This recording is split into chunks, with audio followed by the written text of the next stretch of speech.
మరో breaking news చూస్తున్నాం. రెండో శ్వేతపత్రం విడుదలకు సిద్ధమైంది ఎన్డీఏ ప్రభుత్వం.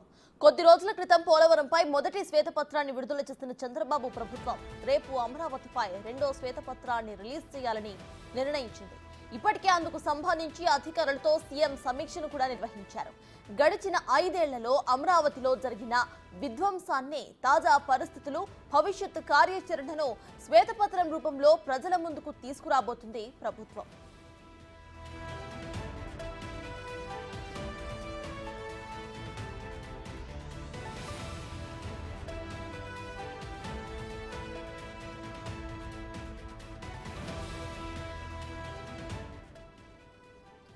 రెండో శ్వేతపత్రాన్ని విడుదలకు సిద్ధమైంది ఎన్డీఏ ప్రభుత్వం. ఇటు కొద్ది రోజుల క్రితమే పోలవరంపై మొదటి శ్వేతపత్రాన్ని కూడా విడుదల చేసింది చంద్రబాబు ప్రభుత్వం. ఇంకా ఇప్పుడు రెండో శ్వేతపత్రం విడుదలకు కూడా పరిస్థితులు సానుకూలంగా కనిపిస్తున్నాయి. ఇక ఇప్పటికే అందుకు సంబంధించి అధికారులతో కూడా సీఎం చంద్రబాబు సమీక్షను నిర్వహించారు.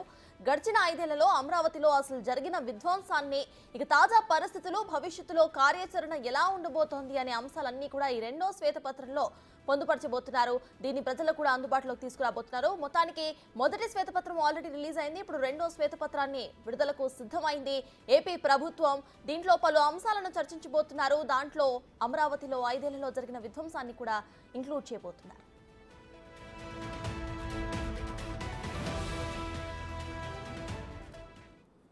ఇదే విషయంపై పూర్తి డీటెయిల్స్ మా ప్రతినిధి మల్లికార్జున్ లైవ్ లో అందించడానికి సిద్ధంగా ఉన్నారు. మల్లికార్జున్, చెప్పండి, రెండో శ్వేతపత్రం విడుదలకు సిద్ధమైనట్టు తెలుస్తోంది ఏపీ ప్రభుత్వం. ప్రెజెంట్ అప్డేట్స్ ఏంటి? దీంట్లో ఏ అంశాలు మెయిన్ గా ఇంక్లూడ్ అయ్యే అవకాశం ఉందనుకోవచ్చు? ప్రధానంగా శ్వేతపత్రాలు కూడా దాదాపుగా 7 అంశాలపై కూడా శ్వేతపత్రాలు విడుదల చేయాలని కూడా మొన్న జరిగిన కేబినెట్ సమావేశంలో కూడా తీర్మానం చేయడం జరిగింది. అందులో భాగంగా మొదటి శ్వేతపత్రాన్ని కూడా పోలవరంపై కూడా ముఖ్యమంత్రి చంద్రబాబు నాయుడు విడుదల చేశారు.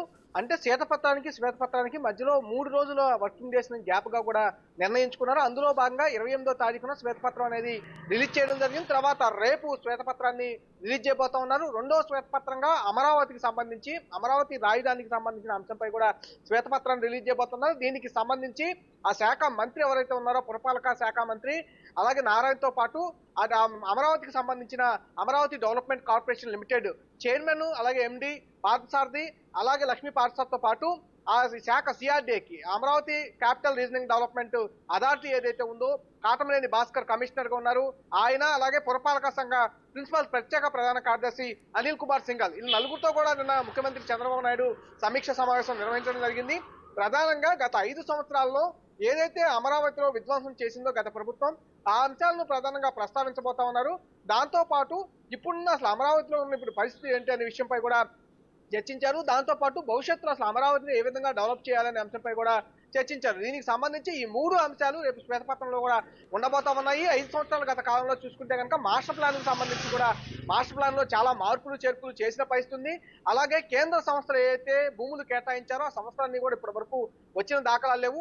వాటిని కూడా తిరిగి రప్పించేందుకు కూడా ఎలాంటి కార్యాచరణ సిద్ధం చేయాలనే అంశంపై కూడా సుదీర్ఘంగా ముఖ్యమంత్రి చంద్రబాబు నాయుడు ఈ శ్వేతపత్రంలో కూడా వెల్లడించబోతా ఉన్నారు. దాంతో పాటు ప్రైవేట్ సంస్థలు కొంతమందికి భూములు ఇచ్చారు, వాళ్ళు రాని పక్షం కూడా ఉంది, వాళ్ళు కూడా అప్రోచ్ చేయబోతున్నారు. ఎలా ఈ అమరావతిని డెవలప్ చేయబోతున్నారు విషయంపై కూడా శ్వేతపత్రంలో వెల్లడించబోతా ఉన్నారు. అలాగే మరి కొంతమందికి భూములు ఇచ్చిన దాఖలాలు కూడా ఉన్నాయి. అంటే 1 సెంట్ భూమి పేరుతో కూడా అక్కడున్న ఏదైతే మాస్టర్ ప్లాన్ ఉందో మాస్టర్ ప్లాన్ ని కొంత డిస్టర్బ్ చేసిన పరిస్థితి కూడా ఉంది.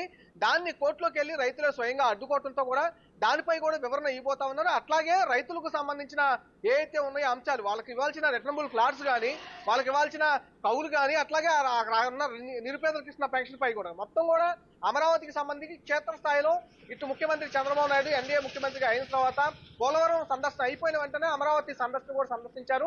క్షేత్రస్థాయిలో భవన నిర్మాణాలు ఎంతవరకు పూర్తయినాయి, వాటికి ఏమేమి అడ్డంకులు ఉన్న విషయాలపై కూడా ఒక కమిటీని నియమించబోతా ఉన్నారు. ఆ కమిటీకి సంబంధించి శ్వేతపత్రం కూడా వెల్లడించే అవకాశం కనిపిస్తుంది. ఇలాగా మొత్తం శ్వేతపత్రంలో దాదాపుగా 3 నుంచి 4-5 అంశాలు కూడా అమరావతిపై ఉండబోతా ఉన్నాయి.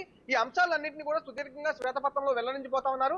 గత 5 సంవత్సరాల్లో ఏదైతే విధ్వంసం జరిగిందో అమరావతిలో దాన్ని ప్రధానంగా ముందు వివరించిన తర్వాత ప్రస్తుతం అసలు అమరావతి పరిస్థితి ఏ విధంగా ఉంది అనే అంశంపై కూడా వెల్లడించబోతా ఉన్నారు. తర్వాత భవిష్యత్ కార్యాచరణ, అసలు అమరావతి ఎలా డెవలప్మెంట్ చేయాలి, రైతులకు రిటర్నబుల్ ఫ్లాట్స్ ఎలా ఇవ్వాలనే అంశాలపై కూడా ఈ శ్వేతపత్రంలో వెల్లడించబోతా ఉన్నారు. దీని రేపు మధ్యాహ్నం తర్వాత ఈ శ్వేతపత్రం విడుదల చేసే అవకాశం అయితే కనిపిస్తా ఉంది.